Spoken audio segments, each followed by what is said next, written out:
Dear Mr. Stevens, you will be surprised to hear from me after all this time. You have been in my thoughts ever since I heard that Lord Darlington had died. We read in the Manchester Guardian that his heirs put Darlington Hall up for sale because they no longer wished to maintain it. The article went on to say that since there were no buyers for such a large house, the new Earl had decided to demolish it and sell the stone to a local builder for £5,000. We also saw some rubbish in the Daily Mail which made my blood boil. Traitor's Nest to be pulled down. 180 guineas. 180. Have you done? Perhaps, ladies and gentlemen, one of the great highlights of the sale. Lot 414, the fine Elizabethan portrait of a courtly gentleman. I'll start the bidding at 2,000 guineas. 2,000 guineas, thank you.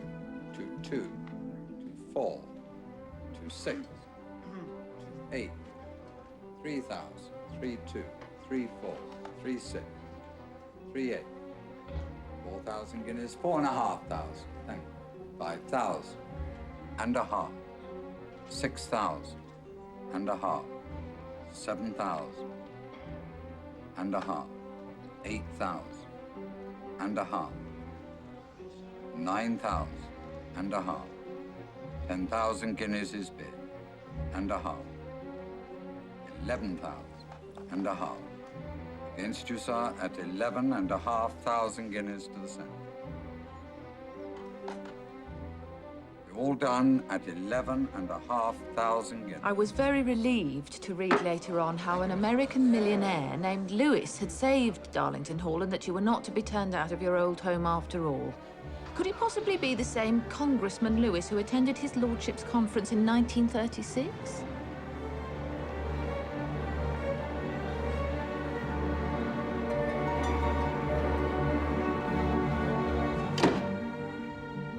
Oh, Mr. Stevens, I so often think of the good old days when I was the housekeeper at Darlington Hall.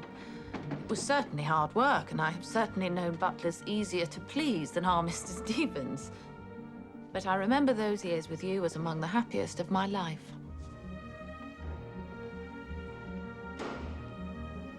You must have a completely different staff now. Not many of the old faces are likely to be around anymore. I don't suppose there's much need for the small army of footmen and under-butlers that Lord Darlington employed.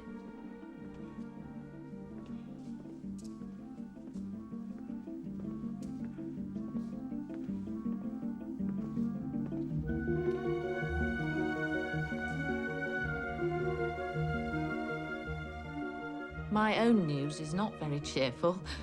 In the 7 years since I last wrote to you, I have again left my husband, and sad to say, my marriage seems to be finally over. I am staying with a friend in her boarding house in Clevedon.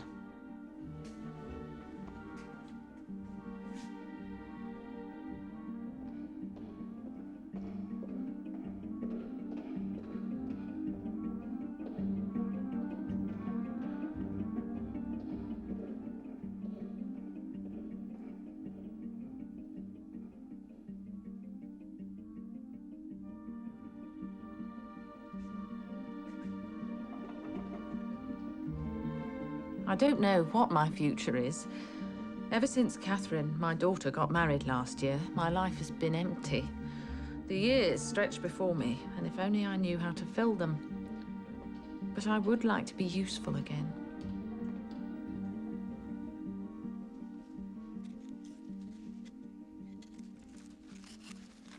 Burned again? Yes, I'm sorry, sir. The rule in the kitchen here, sir, has always been that cook cooks the cooked breakfast while her assistant toasts the toast. Well, why don't we just get her a pop-up toaster? Yes, sir, well, we need not a new gadget, but a revised staff plan, sir. A staff plan, huh? See, I didn't know we had one. Yes, a faulty one, unfortunately, sir. Uh-huh. Sir, quite recently, sir, you were kind enough to suggest that I go on a little holiday. Take a trip around the country. Absolutely. Certainly. Take a break. See the world. Thanks, sir. When did you last see the world, Stevens? Tell me. Well, in the past, the world always used to come to this house, in a manner of speaking, if I may say so, sir. You may say so. Well, why don't you take off when I'm in London next week? I'll tell you what. You can take the car. Take the Daimler. Good Lord, sir, I couldn't possibly. You and that Daimler belong together, Stevens. You're made for each other. Well, that's most kind of you, I must say, sir. Most kind. Well, I had intended to travel to the West Country, where I understand we have some splendid scenery. And I might incidentally be able to solve our staff problems while I'm in that part of the world. Former housekeeper, at present living in Clevedon, has indicated to me, sir, that she might be prepared to return to service. What's this, your girlfriend? Or you mean a former attachment? Oh, no, sir, no, sir. No, but very able housekeeper, sir. Most able housekeeper. I was just kidding, Stevens. Yes, sir? Sorry. You know what I like best about your papers over here? These obituaries. Every son of a gun gets this stately funeral oration. It's not an art we have in the United States. Indeed, sir. Thank you, Stevens. Miss Lewis?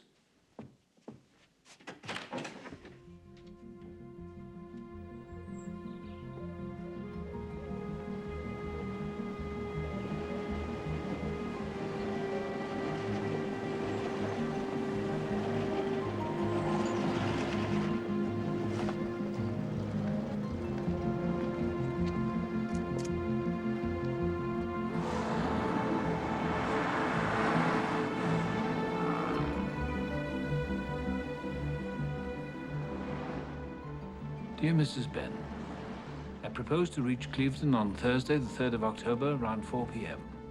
I would be grateful for a line from you to reach me, care of the post office at Collingbourne Deuces, near Hungerford, where I am planning to stop.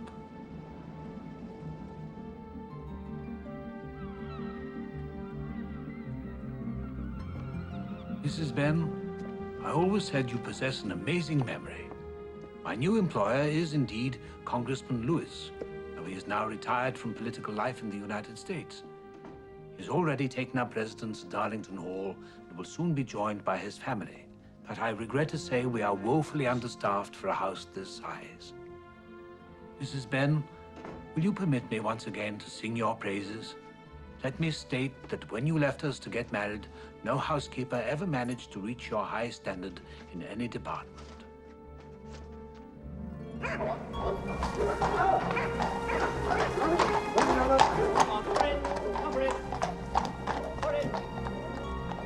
I well remember your first arrival at Darlington Hall. You came somewhat unexpectedly, one might even say impulsively, while we were dead in the middle of the Chargrove meet. That day is marked in my memory in another way as well. It was the last time his lordship seemed happy to welcome his neighbors, as in the old days. Of course, it had been years since any of them had coaxed him to hunt. It was never a sport his lordship enjoyed or approved of.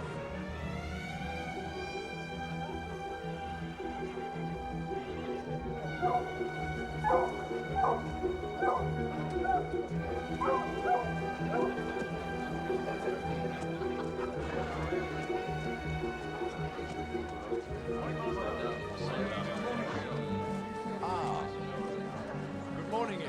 My lord, nice to see you. Don't do any of that crazy knocking over my sapling or anything like that. Excuse me, sir. Enjoying themselves in America. Marvelously. Where are they? In the Wild West. Nevada.